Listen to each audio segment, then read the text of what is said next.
Ça y est, c'est le moment, en plus de faire mon trou, comme faire 10 God, c'est le moment de dire bonjour à YouTube. Ouais, parce qu'on vient parler de manière totalement chill et détendue de cet épisode All Elite Wrestling Dynamite Fighter Fest, nuit 1, en rediffusion sur la chaîne. C'est ça le catch. Ouais, même pas sur la corde à linge, sur CZL le catch, carrément. Parce qu'à un moment, il faut relativiser. Hein. Là, ce qui se passe du côté de l'Elite Wrestling, c'est plutôt très très cool. L'arrivée, bien entendu, vous le savez, de anciennement Aleister Black, qui est désormais Malakai Black, du côté de All Elite Wrestling. C'était la semaine dernière. Et là, un épisode qui faisait suite justement à tout ça, à toute cette intrigue. Fighter Fest nuit 1, il y aura la nuit 2 qui va s'annoncer la semaine prochaine, qui sera, je pense, tout aussi fantastique. Dans la nuit du mercredi 14 juillet, fête nationale française, évidemment, la France à l'honneur. Encore une fois, merci Amal pour cette incroyable performance livrée face à une des meilleures catcheuses au monde, Meiko Satomura. Malheureusement, Amal n'aura pas remporté la victoire. On l'a vécu ensemble sur Twitch. C'est pour ça la team Sturi 316, elle le sait. On a vécu le match ensemble. Et pour la team CSL4, vous pourrez bien entendu aller revoir mon commentary de ce match totalement endiablé entre Amal, qui nous a rendu fiers, qui nous a donné de l'espoir, face à Meiko Satomura. Mais là, on est parti pour parler de All Elite Wrestling face à nouveau à un public live, comme ça le sera désormais pour tous les futurs épisodes. Une compagnie quand même qui aura connu plus la pandémie, les huis clos, que les ambiances live, public, tout ça. Et puis All Elite Wrestling, c'est bon, maintenant on sait qu'ils vont durer dans le temps plus longtemps que la WCW face à la WWE lors des Monday Night Wars, parce qu'ils sont encore engagés là pour quelques années avec les chaînes du groupe Warner. Donc ça, c'est plutôt très très cool. Un nouveau show qui va démarrer au mois d'août, c'est Rampage, qui sera d'ailleurs diffusé également sur Toonami. Ça, c'est une superbe nouvelle. Excellent d'ailleurs. Les deux weekly de All Elite Wrestling Dynamite de All Elite Wrestling au mois d'août seront diffusés en France, commentés par Alain Mistrangelo et Norbert Feuillant, que je vous invite bien entendu à l'écouter là en ce moment, chaque mardi soir, à partir de 20h55, si je dis pas de bêtises, pour ces épisodes de Elite Wrestling Dynamite. Envoyez de l'amour à Norbert, à Alain Mistrangelo, bien entendu, parce qu'il mérite. Il mérite tellement. Comme cette vidéo, si vous voulez qu'on parle plus souvent de Elite Wrestling, vous n'hésitez pas à vous lâcher un maximum de pouces bleus pour la team YouTube, vous donner de la force sur cette chaîne Twitch. Et c'est bien ça qui compte. On est 279 présentement pour faire cette review de ce show All Elite Wrestling Dynamite que j'attendais tout particulièrement parce que la carte était stacked. La carte, elle était immense, avec notamment la réponse, avec notamment mon trou, bien entendu. Merci Alex Boubou 96, mais surtout la réponse à nos interrogations. Est-ce que Jon Moxley s'était rasé en intégralité le crâne? Et bien pas du tout. Il est juste coupé très court. Voilà. Il vient défendre le championnat IWGP US contre Carl Anderson dans l'opener de cet épisode. Superbe manière d'ouvrir pour le public avec bien entendu Wild Things qui résonne à travers toute l'arena, les gens qui chantent, Jon Moxley et Eddie Kingston qui font leur entrée à travers le public. Déjà gros moment, grosse communion avec le public. Rien que de voir ça, ça fait plaisir. Tu peux pas mieux commencer un show qu'avec Wild Thing, la musique de Jon Moxley. C'était déjà rien que ça super. Son premier combat à Jon Moxley depuis qu'il est devenu papa. Salut bien entendu René Paquette. Son adversaire n'est nul que Machine Gun Carl Anderson. Pour la petite anecdote, c'est un match que le Japon, New Japan Pro Wrestling, voulait offrir pour Wrestle Kingdom, la dernière édition de Wrestle Kingdom. Il devait normalement y avoir une défense du championnat IWGP de Jon Moxley contre nul autre que Carl Anderson. Donc un match assez important.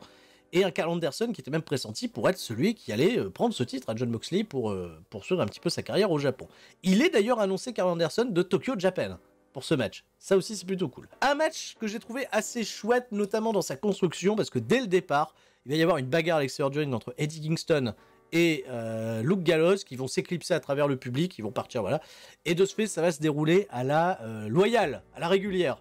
Et ce qui est chouette, c'est qu'on a eu des bons échanges entre les deux, la foule était au taquet. Alors, Jon Moxley n'est pas dans la meilleure de ses shapes, mais pour autant, il est vivace dans le ring. Ça bouge plutôt bien, les échanges étaient plutôt assez rudes.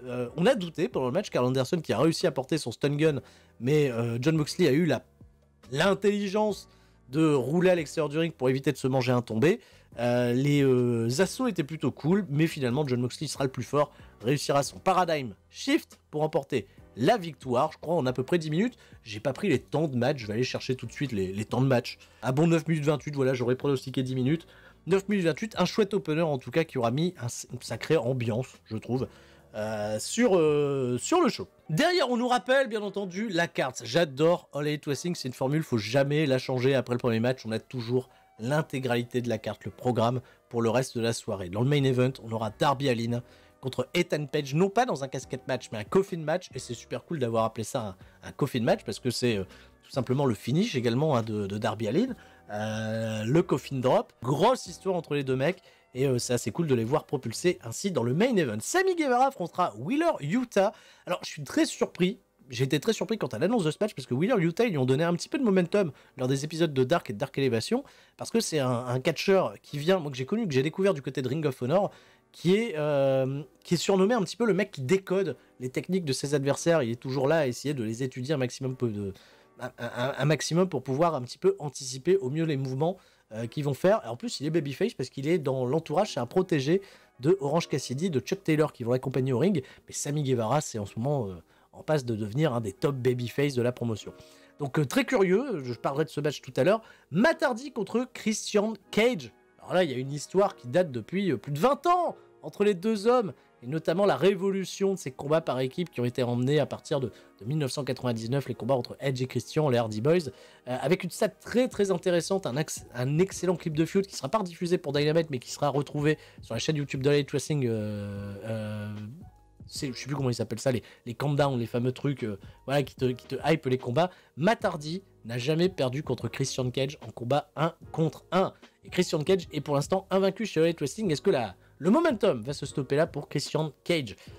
Penelope Ford fera face à une revenante du côté de All Elite Wrestling, et ça fait plaisir de revoir la Magical Girl, Yuka Sakazaki, qui est une excellente lutteuse et qui sera présente chez All Elite Wrestling pour au moins la période estivale. Ça a été annoncé. On va entendre également Hangman Page se prononcer ou pas quant à un potentiel challenge face à Kenny Omega, une affiche qui est protégée du côté de All Elite Wrestling depuis des mois, depuis des lustres, pour nous amener un Hangman Page très fort face à un Kenny Omega, toujours actuel champion d'All Elite Wrestling. Et j'ai appuyé sur stop, et je suis con, parce que de ce fait, j'ai tout merdé mon montage, mais c'est comme ça, c'est pas grave. C'est con quand même, Sturi. Il fait pas bien son travail. Allez, on a juste après cette petite diffusion des matchs qui sont prévus pour ce soir, une petite promo de Lance Archer qui challenge immédiatement Jon Moxley la semaine prochaine, un nouveau combat pour le championnat IWGP US. En rappel de ce qu'ils ont fait au Japon, et notamment du moment où Jon Moxley a repris ce championnat des États-Unis contre Lance Archer au Tokyo Dome dans un Texas Deathmatch qui était très très cool. Et ben Lance Archer provoque Jon Moxley et le challenge pour un nouveau Texas Deathmatch la semaine prochaine à All Elite Wrestling Dynamite. On verra un petit peu plus tard si Jon Moxley accepte le challenge de Lance Archer. C'est une valeur sûre. Mais là, maintenant, tout de suite, c'est Brian Cage qui défend le championnat FTW contre Ricky Starks. Alors ça a pété, pour ceux qui n'ont pas suivi les derniers épisodes de All Elite Wrestling Dynamite, ça a totalement pété au sein du clan Taz, avec un Brian Cage qui refuse désormais d'être épaulé par les mecs de la Team Taz pour remporter ses combats. Il n'a pas supporté dans sa storyline contre Hangman Page que Ricky Stark, Powerhouse Hobbs, Hook viennent l'aider. Et Ricky Starks, il est un petit peu en passe de devenir le leader du clan. Donc là, les comptes doivent se régler entre les deux hommes. Et c'est également le combat de retour pour Ricky Starks qui a été blessé à la nuque pendant de nombreux mois. Une chose très surprenante, j'en parlerai juste après, parce qu'avant, il y a une petite vignette avec Andrade El Idolo qui s'étonne auprès de Alex Abrahantes, le traducteur de All Elite Wrestling hispanique, que le Death Triangle n'est pas là et qu'il les recherche. Il veut parler à Pentagon, à Phoenix, à Pac peut-être pour proposer que le Death Triangle devienne un Death carré. Un Death carré. Un Death Square. Je sais pas. On verra bien. Mais imaginez, Andrade Pentagon, Andrade Phoenix, Andrade contre Pac. C'est pas super ça? Andrade contre Pac? Bien. Avec Sabrantes, c'est lui qui traduit pour Pentagon, donc ils se connaissent bien. Ricky Starks, à la surprise générale, et c'est là que le retour du public c'est intéressant, le public est un véritable baromètre. Normalement dans la storyline, Ricky Starks c'est heel, Brian Cage est face, le public va être rangé derrière Ricky Starks. Et Brian Cage va se prendre quelques huées quand il va voir l'ascendant sur le combat. Un très chouette match, hein, cela dit, parce que là, ils ont catché combien de temps, les mecs? Ils ont catché là aussi 10 minutes, ça a été assez court, mais avec un super storytelling. Alors, c'est coupé d'une pub, mais on a toujours, tu vois, le picture-in-picture pour pouvoir suivre l'action. Il va y avoir un fait plutôt assez marquant. Ricky Starks va tenter un moment de se servir de la ceinture pour prendre un avantage sur Brian Cage, et Powerhouse Hobbs, à la surprise générale, va lui retirer la ceinture des mains. Il dit, si tu dois gagner, tu gagneras pas comme ça. Alors c'est très surprenant de voir ce truc aller, parce que tu sais pas qui est loyal envers qui. Brian Cage va essayer de reprendre un avantage, mais Powerhouse Hobbs va lui profiter que l'arbitre ait le dos tourné, l'attention détournée par Hook, pour aller mettre un coup de ceinture à Brian Cage. Et là, maintenant, c'est clair, définitif, Brian Cage est exclu de la Team Taz. Et derrière, mon con Ricky Starks va réussir à remporter la victoire. Un très chouette combat. En tout cas, Ricky Starks, on peut comprendre pourquoi le public lui a apporté du soutien, même s'il a des techniques déloyales. Il y a un vrai projet d'avenir, je pense, avec un Ricky Starks qui a impressionné, voilà, pour toutes les piges qu'il a eu du côté de l'Elite Wrestling. Et ben, c'est le nouveau champion FTW. Un titre qui n'a pas vraiment une valeur très très importante du côté de l'Elite Wrestling. C'est plus un titre honorifique, puisque c'était la ceinture que Taz avait popularisée à l'époque du côté de la ECW, parce qu'il se trouvait injustement non récompensé d'un championnat ECW. Alors il a créé ce titre. Voilà, il avait créé ce titre. Et là, le prestige de ce titre tourne autour de tout ça. Donc toute la team Taz qui se célèbre, Taz qui a quitté la table des commentateurs pour aller célébrer avec Ricky Starks. On sent que Brian Cage, voilà, babyface, et on le reverra peut-être plus dans les parages. On nous remonte l'assaut de la semaine dernière de Malakai Black sur Cody et Arn Anderson. Et justement, il y aura une espèce de confusion qui va s'installer avec les commentateurs. Ah, Malakai Black, on n'en a pas su beaucoup, on sait qu'il est recruté par All Elite Wrestling. Et Cody Rhodes qui arrive et qui prend au début, tu vois, il vient à la table des commentateurs, il dit ouais, le mec doit répondre de ses actions là tout de suite. Et oh putain, vous savez quoi, je vais prendre un micro, je vais aller sur le ring. Et Cody Rhodes qui va appeler Malakai Black à venir répondre de ses actes, et notamment de son agression sur Arn Anderson, venir là comme un homme en un contre un pour le défier. Et Malakai Black, Aleister Black, qui va apparaître comme à l'époque de la WWE dans sa pièce sombre, avec la paire de lunettes qu'il a un peu popularisée pendant les quelques vignettes qui ont été diffusées du Dark Phaser, pour dire à Cody Rhodes que il se pose trop de questions, etc. Voilà, il n'a pas encore véritablement conscience du monde qui est en train de se transformer autour de lui. Les lumières vont s'éteindre. Malakai Black va apparaître derrière Cody. Il y a eu encore une fois une pop incroyable de la part du public, qui a l'air d'être un peu plus rangé à la cause de Malakai Black que celle de Cody, qui s'est chopé quelques petites huées pendant sa première promo, mais ça c'était envisagé. Cody, là, contre Malakai Black, c'est peut-être le moment où il va falloir faire un petit peu tourner les choses. Les deux mecs vont se battre. Tout le staff des arbitres, etc., les road agents vont venir les séparer, mais là on est en train de préparer une affiche qui risque d'être particulièrement explosive pour les semaines à venir. Ou est-ce qu'ils vont réussir à faire durer le suspense jusqu'à All Out? C'est la question que beaucoup se posent. En tout cas, Malakai Black, jusqu'à présent, les débuts, le booking est particulièrement cool. Et ce qui est chouette, voilà, comme le dit I Love My Choupi, la promo de Malakai est une référence à la promo de Cody dans le Road to Double or Nothing de 2019. Comme quoi, il a étudié un petit peu tout ce qui s'était dit, un peu. Oui, c'est un peu loin, All Out, hein, c'est le 5 septembre, il faudrait les occuper au moins pendant tout le mois d'août, sans que les mecs s'affrontent en un contre un. On peut peut-être leur donner un match en weekly, il y a un main event à aller chercher pour un gros weekly. Ils aiment bien All Elite Wrestling, je vais pas dire gâcher des affiches, mais les donner à la télé plutôt que les donner, tu vois, en pay-per-view. Mais ils arrivent toujours à construire des affiches encore plus fortes pour les pay-per-view, c'est ça qui est très très chouette. Derrière, il y a eu un petit segment avec Tully Blanchard qui va se faire prendre en embuscade par les membres de Proud and Powerful. On sait qu'il y a une grosse guerre qui est en train de se dérouler entre d'un côté Santana Ortiz et de l'autre côté les membres de FTR, Cash Wheeler et Dax Harwood, et leur manager Tully Blanchard qui se fait prendre à partie par LAX, qui vont pas les attaquer, hein. Enfin les anciens LAX. Ils vont pas l'attaquer, ils vont faire semblant de l'attaquer, mais passe le message à tes mecs qu'on est prêt pour la revanche. Match là encore qui me tarde de voir. Allez, c'est le moment d'accueillir le bourreau Adam Page sous une pop incroyable au Texas. Alors là, ça a chanté des cowboy shit comme pas permis. Et Adam Page, ça y est, il s'est remis énormément en question pendant toute cette espèce de traversée du désert depuis qu'il a quitté l'élite, depuis qu'il a perdu contre Kenny Omega dans l'espèce de tournoi qui a permis de propulser Kenny Omega au rang de challenger numéro 1 et qui a battu John Moxley dans la foulée. C'était à Winter is Coming à la fin de l'année 2020. Et Hangman Page, il a eu cette traversée du désert, mais il a accumulé beaucoup de momentum. Et là, en effet, il est premier du classement. Et il va annoncer au micro de Tony Schiavone qu'il est prêt à aller affronter Kenny Omega pour devenir champion du monde. Un titre qu'il a failli remporter, mais qu'il a juste failli remporter. Il n'a pas remporté, malheureusement. C'était au tout début de l'Elite Wrestling face à Chris Jericho. T'as tous l'élite qui se pointe. Et là encore, Matt Jackson, Nick Jackson, ils ont des tenues incroyables. Alors là, chemise de qualité avec un chat sur un requin qui crache des arcs-en-ciel. Alors là, Kenny Omega, encore une fois, très bien habillé. Il y a beaucoup de classe, beaucoup de goût du côté de l'élite. Et les mecs viennent de se moquer d'Hangman Page. Et il y a notamment une grosse promo de Matt Jackson qui va dire à Hangman Page, mec, t'es peut-être la future tragédie du monde du catch. Il l'a pas dit, mais t'es peut-être le prochain à apparaître dans un Dark Side of the Ring. Il y aura un épisode qui sera consacré à toi, c'est incroyable. Oui, on est dans le, comme le dit Chemise Hawaïenne sur le chat, on est le prix Shawn Michaels, du bon goût au niveau de la tenue.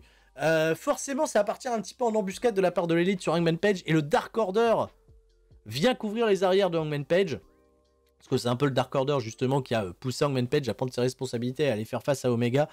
Et le Dark Order est là. Et là, le challenge, il est lancé. Hangman Page, il veut un combat contre Kenny Omega. Et il veut aussi que les membres du Dark Order aient une opportunité au championnat par équipe détenu par les Young Bucks. Un challenge qui va être accepté par Kenny Omega, qui va proposer à Hangman Page de procéder de la manière suivante. Un combat 5 contre 5. Règle Survivor Series, en quelque sorte. Si la team d'Hangman Page remporte la victoire, il a son opportunité face à Omega et il y a 2 membres du Dark Order qui ont leur opportunité pour faire face aux Young Bucks. S'ils perdent, ils ne peuvent plus les challenger. Voilà. Toute la promo, tout le segment, c'était très cool. Alors, Hangman Page, officiellement, IM, ne fait pas partie encore du Dark Order. Je pense qu'il en fera pas partie. Il est juste en très bon terme, voilà, mais il n'est pas habillé aux couleurs du Dark Order. Il fait pas partie. C'est juste qu'ils sont potes, etc. Et c'est aussi bien comme ça. Merci Axison pour les 100 bits. Qui nous dit Hangman est tellement beau en héros du peuple. Mais oui, incroyable. Et quand tu te souviens que ses débuts étaient mitigés il y a 2 ans, quel chemin parcouru, un exemple de booking à long terme. C'est peut-être Hangman Page, une des plus belles réussites de la part d'All Elite Wrestling jusqu'à présent, d'avoir su renverser les opinions autour de ce catcheur et d'avoir réussi à construire quelque chose d'incroyablement cool autour de lui et très fédérateur. Et en effet, aujourd'hui, ça se sent avec le retour du public. Il n'y a nul doute que Hangman Page, c'est le plus gros babyface de la compagnie et qu'on est sur le point d'écrire une des affiches les plus anticipées de l'histoire de l'Elite Wrestling. Et ça sera à coup sûr un très bon match entre les 2 hommes. Chris Jericho, il a donné une petite promo pour dire qu'il était prêt à faire face à nouveau à MJF et que il avait cet aspect combattant en lui, il était prêt, il a fait des références à des Mohamed Ali, etc. Tout ça. Et ben il s'est fait attaquer pendant cette promo par Shawn Spears et MJF ils s'en sont pris d'ailleurs au bras de Chris Jericho, qui a été fortement endolori ces dernières semaines, vous le savez. Il a catché pas mal de temps avec une espèce de grosse attelle au niveau du bras suite à une dislocation du coude. Et la semaine prochaine, MJF lui annonce qu'il affrontera Shawn Spears dans un combat 1 contre 1. C'est une affiche inédite, il me semble. Ça me tarde un petit peu de voir Shawn Spears qui, sur ce plan, j'avais l'impression qu'il avait des bras gigantesques, Shawn Spears. Incroyable. Je vais pas m'attarder très longtemps sur le combat entre Christian Cage et Matt Hardy. C'était très précisément 12 minutes 59 entrecoupé d'une pub. C'était décent, honnête, pour, je veux dire, la fatigue des 2 hommes, qui prennent de l'âge, évidemment, donc c'est pas le catch les plus fluides, mais un catch en tout cas très intelligent, très posé, très prenant en tout cas pour le public qui n'a pas faibli pour autant. Et une victoire de Christian Cage qui a su quand même résister à un Twist of Fate pour un compte de 2. Mais par contre, moi j'oublie totalement l'idée que la gimmick de Christian Cage, c'est qu'il outwork que tout le monde. Il catch comme un babyface. Et son catch n'est pas particulièrement plus, je vais dire, technique ou ingénieux que celui d'autres. Il résiste et il trouve les opportunités pour aller porter son finish. Et c'est ce qu'il a fait. Voilà, le kill switch. 1, 2, 3, victoire de Christian Cage qui derrière s'est fait attaquer par les membres du clan de Matt Hardy. Il y avait Private Party et Jack Evans qui étaient dans les parages, mais derrière le Jurassic Express est venu faire le save, ce qui va construire probablement un 3 contre 3 pour la suite. Oui, la stipulation également pour le match de Jericho, merci Sting de me le préciser, Shawn Spears aura le droit pour ce match d'utiliser une chaise. Ça a été validé. Pourquoi on donnerait un avantage à Shawn Spears? Bon moment, voilà, belle communion de la part du public pour Christian Cage, RAS. Je passe à la suite. Oh là là. Est-ce que je vous ai déjà dit que Miro était beau? et ben il est très beau. Et là, désormais, le personnage de Miro qui évolue petit à petit pour, tu vois, le chemin de rédemption, il se sent un petit peu un élu de Dieu, un mec totalement intouchable qui allait tout détruire sur son passage. Et il nous révèle un nouveau design pour le championnat TNT, qui désormais n'est plus entouré d'une lanière. Alors il a eu d'abord une ceinture rouge, après elle a été noire, là cette fois-ci elle est blanche.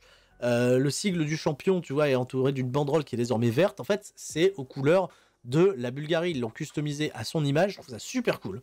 S'ils peuvent le faire à chaque fois qu'il y a des champions TNT, de changer un petit peu les codes couleurs des ceintures, moi ça me dérange pas du tout. Parce que là, j'imagine, hein, il aura ça avec, s'il a un outfit rouge, il y aura les couleurs de la Bulgarie qui seront représentées par Miro. Il n'y a pas véritablement de programme pour lui pour la suite. Là, il vient juste passer dans cette vignette un petit message pour à toute la compétition qui pourrait se présenter face à lui. Et c'est tout. Je ne sais pas par contre, et ça, n'hésitez pas dans les commentaires, n'hésitez pas sur le chat à me dire qui vous voyez feuder avec Miro dans les semaines à venir. Parce que pour l'instant, voilà, il y a un réel manque de compétition pour lui. Il n'a pas de programme. Il est juste en train d'établir un peu plus son momentum. Et en effet, voilà, bah ça c'est pas con, nous dit Amir Beka. Miro contre Brian Cage, ça pourrait être super. Ça pourrait être très bien. Je pense que ça peut être un chouette match. Miro contre Kip Sabian. Et on sait que voilà, Kip Sabian, quand il reviendra de blessure, il va reprendre, je pense, son programme avec Miro. Ça va de soi. Britt Baker, elle est venue au ring pour rappeler à Nyla Rose qu'elle est la championne. Et elle est vraiment en train de s'établir. C'est là le baromètre du public est flagrant comme la championne du peuple. Sans véritablement tourner babyface, parce qu'elle reste malgré tout très arrogante dans cette promo auprès de Tony Schiavone. Elle a énormément de popularité auprès du public, et Britt Baker, c'est vrai qu'elle a step up totalement grâce à cette période pandémique, bizarrement, à creuser ce personnage qui plaît beaucoup plus, énormément de personnalité, et elle vient passer là un énorme message à Nyla Rose, qui, je le rappelle, a été une ancienne championne de l'Elite Wrestling. C'est l'affiche qui est prévue pour la semaine prochaine, Fighter Fest, nuit 2, elles s'affronteront déjà à ce moment-là. Mais tu sens que c'est voilà, un petit peu à l'image du match qu'on avait entre Meiko Satomura et Amal un petit peu plus tôt dans la soirée.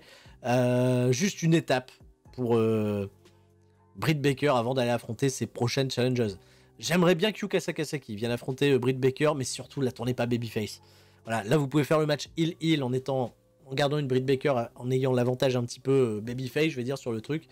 Mais ça me fait peur. J'espère qu'elle s'établira pas comme une babyface sur le long terme. Parce qu'elle est super dans son rôle. Vicky Guerrero l'a parlé, mais j'écoute pas. Quand Vicky Guerrero parle, c'est inaudible pour moi. C'est la réponse de Jon Moxley au challenge de Lance Archer. Eh ben, c'est accepté, bien entendu. Il allait pas dire non. Voilà. Donc la semaine prochaine, Texas, deathmatch entre eux. Du coup, en plus, on est toujours au Texas, ça tombe bien. Lance Archer et Jon Moxley pour le championnat IWGP. Ça va saigner, c'est ce qu'ils aiment chez Elite Wrestling. On va donner du sang aux Texans. Wheeler Yuta contre Sammy Guevara, face contre face, et Wheeler Yuta a fait tout sauf du Wheeler Yuta, donc j'étais particulièrement déçu. Le match n'a duré que 3 minutes 44 et c'est bien entendu soldé par une victoire de Sammy Guevara avec pas mal d'autorité. On est resté dans un esprit babyface contre babyface parce que les deux mecs à la fin se sont montrés un signe de respect, mais Wheeler Yuta, moi si vous amenez Wheeler Yuta, faites-le catcher comme Wheeler Yuta, hein. À savoir un mec justement qui est là, qui décrypte le style de ses adversaires pour pouvoir anticiper, contrer des trucs. Et là, Wheeler Yuta, il a été juste un babyface underdog, comme un catcheur lambda, quoi. Je trouve que c'est assez décevant de l'avoir utilisé de la sorte et de l'avoir donné, de l'avoir jeté comme ça en pâture à Sammy Guevara. Il n'y a pas eu de plus-value. Il y a du momentum pour Sammy Guevara, c'est sûr, mais derrière, il n'y a rien. C'était un filler alors qu'on aurait pu donner 10 minutes à ce match pour nous régaler, en prendre plein les yeux. Mais est-ce que c'est pour donner l'envie d'aller voir les matchs de Dark Elevation? Mais il faut regarder Dark Elevation parce que c'est quand même un programme où il y a des affiches assez étonnantes. Il y a eu Ricky Shenpage du côté de Dark Elevation qui affrontait Dante Martin. C'était un peu cool à regarder. Il y a des chances comme ça données à des mecs de la scène indépendante qu'on voit briller du côté de Dark Elevation, même si c'est pour perdre. Wheeler Yuta, je sais pas s'il y aura un projet à terme parce qu'ils l'ont quand même associé avec Chuck Taylor et Orange Cassidy. On sait à quel point les mecs sont over. Mais pour autant, là, j'ai vraiment trouvé que c'était l'envoyé au casse-pipe. J'aurais préféré voir un heel un peu mieux construit, peut-être à Dark Elevation, pour perdre contre Sammy Guevara, plutôt que Wheeler Yuta, sans qu'il puisse catcher comme il aime catcher. Une entrevue qui a été enregistrée un petit peu avant le show, c'est QT Marshall, Nick Komoroto et Aaron Solo qui laissent supposer à Cody Rhodes, à Nightmare Factory, tout ça, la Nightmare Family, qu'ils n'ont pas terminé, ils n'en ont pas fini avec eux, et qu'ils reprendront le programme un petit peu plus tard. Et pour Bully, Tony Schiavone lui renverse du café ou je sais pas, de la crème sur la tête. C'était totalement dispensable. C'était vraiment dispensable. Surtout si c'est pour nous dire que QT Marshall contre Cody, c'est pas fini. Passe à autre chose, les mecs, passe à autre chose. Par contre, c'est le boxeur, là, au gogo, il est même pas là. Bon. Il est blessé, de toute façon, je pense qu'il récupère de ses blessures, mais pour l'instant, ça fait un peu pétard mouillé. Hein. Anthony Ogogo, on est sûr et certain de la chose. Yuka Sakazaki, super, très acclamé par le public, qui affronte Penelope Ford, qui elle aussi a sa petite fanbase hein, de la part du côté de All Elite Wrestling, mais pour autant, bon, elle était là surtout pour mettre en valeur son adversaire. Je suis pas un énorme fan du catch de manière générale de Penelope Ford, que je trouve souvent un peu trop chorégraphié pour me laisser rentrer dans l'histoire. Tu vois, il y a ce côté un petit peu trop gymnastique, on veut tenter des combinaisons compliquées. Là, c'est resté des choses très très basiques. Elle a eu l'occasion de briller, Penelope Ford, mais finalement, Yuka Sakazaki, sans trop de surprise, va remporter la victoire au plus grand plaisir de la foule. 7 minutes 26, 2,5 peut-être, mais honnête, décent. Voilà, c'est Penelope Ford qui prend pas trop de risques. Ça va faire des trucs trop ambitieux, je dirais, c'est plaisant. Et Yuka Sakazaki, par contre, déjà, juste le thème d'entrée et tout, ça va. Ça va. Non, le finish est trop cool. Le finish est trop cool là quand elle monte sur la troisième corde, qu'elle reste arrêtée, qu'elle fait un splash en se tournant, en pivotant. C'est super. C'est super. Victoire de Yuka Sakazaki qui, j'espère, va gravir les échelons pour rejoindre Britt Baker dans une course au titre. Et là, il y a un match qui est très très cool à la clé. La semaine prochaine, le programme de la semaine prochaine, Britt Baker contre Nyla Rose, j'en ai parlé un petit peu plus tôt. Chris Jericho contre Shawn Spears. Et Shawn Spears peut utiliser une chaise, Jericho non. Et ah oui, c'est ça, c'est le truc, les 5 épreuves de Jericho chapitre 1. On fait durer le plaisir avant que Jericho il affronte MJF à All Out, visiblement. Orange Cassidy affrontera The Blade. D'ailleurs, Orange Cassidy, The Blade et The Bunny étaient dans le public quand il y a eu le match entre Wheeler Yuta et Sammy Guevara pour observer Orange Cassidy. Enfin bref, il n'y a pas eu d'interaction particulière entre les deux hommes.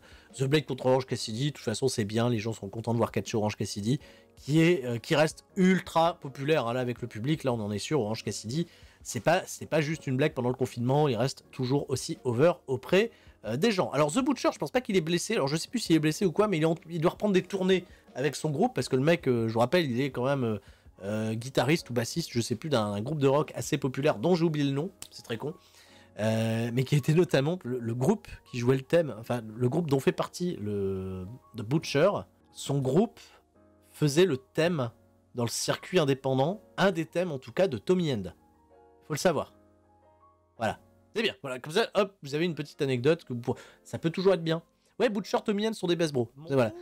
Non, c'est pas Avenged Sevenfold. C'est un petit peu plus over, Avenged Sevenfold. Mais je sais plus le nom du groupe de The Butcher. Mais c'est assez chouette, hein, c'est assez cool à écouter. Merci à John Spartan pour le sub. C'est pas ça, oui, c'est pas Every Time I Die, c'est ça, c'est Every Time I Die, le groupe de The Butcher. Merci beaucoup. Toujours la semaine prochaine, ça aussi, ça a été annoncé, c'est officialisé, John Moxley contre Lance Archer pour le championnat IWGP United States Texas Death Match. Trop cool. Et allez, on est prêt pour le main event. Coffin match, match du cercueil, superbe cercueil. Aux couleurs un peu de Darby Allin, bien entendu, puisque le match est à son initiative, avec des belles roses noires et tout. Enfin, il y a des mecs qui ont rapporté le cercueil et tout, la musique pour qui ramenait le cercueil était assez chouette. Ethan Page, gros charisme pendant son entrée. Moi, je trouve que Ethan Page déborde d'expressions faciales totalement chouettes, mais la star, hein, c'est incroyable. Hein. À quel point All Elite Wrestling s'est pas planté avec Darby Allin, même si c'est le mec le moins... Il a pas ce gabarit totalement fou, tu vois, qui peut laisser présager que le mec deviendra un jour champion du monde. Il est tellement over avec les gens. Ça marche super bien. Darby Allin, ça marche super bien. Il y a une connexion établie avec le public qui est trop cool avec ce personnage trop dark. Pendant le match, il va y avoir un truc un peu cool, c'est il va tenter de mettre assez vite dans la rencontre son adversaire dans le cercueil. Mais dans le cercueil, il y a Scorpio Sky qui était planqué. C'est pour ça que les mecs ont galéré à porter le cercueil. Il y a Scorpio Sky qui était dedans, qui a attaqué Darby Allin. Il n'y a pas de disqualification dans un tel match. Et Sting est venu faire le save et il y a eu une pop incroyable quand Sting est venu s'en prendre à Scorpio. D'ailleurs, je pense qu'il y aura un Scorpio Sky contre Sting. Il ne devrait pas passer à côté d'une telle affiche. Et Sting nous a prouvé lors de sa dernière sortie en match tag qu'il était, je pense, capable de tenir une affiche, même en 1 contre 1, de manière totalement acceptable. C'est vrai que l'inscription qui est sur le cercueil, bien vu Ante the Kid, c'est les mots qui sont écrits là, Nothing's over till you're underground, c'est le tatouage de Darby Allin. Merci Anto The Kid pour cette précision. Oui, super chemise, hein, également chemise hawaïenne qui précise que les chemises également d'Ethan Page sont super. Il avait une chemise du joueur du grenier la semaine dernière. Ethan Page, il va faire un gros truc de barbare, il va démonter les cordes, la première corde du ring.